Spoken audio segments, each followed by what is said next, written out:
Гэта два наших попугаї. Хлопчика зовут Кеша, ви зараз бачили, як він мився. А дівчинку Кіра.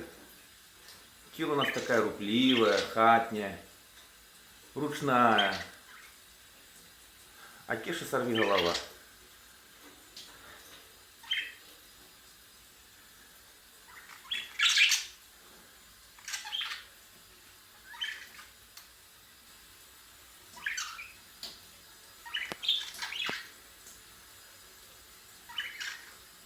Две сапраўдныя беларускія птушкі. Кеша нават умее размаўляць. Але нешта зараз ён заняты сваёй жонкай.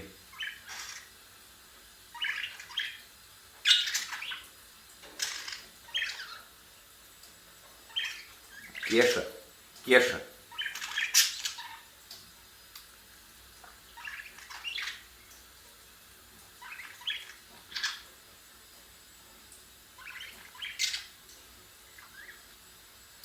Дякую Богу, Кеша жыве ўжо 7 гадоў.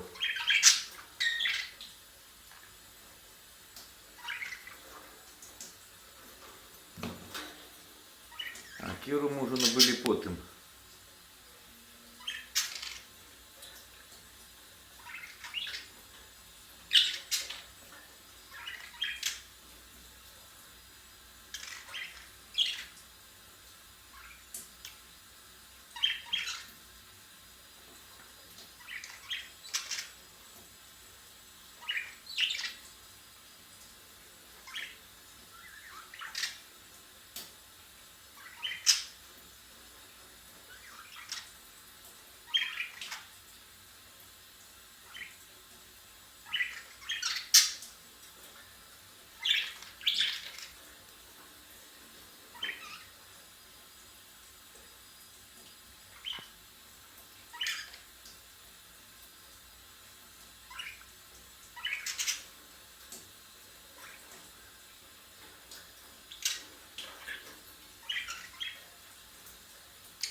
Кеша.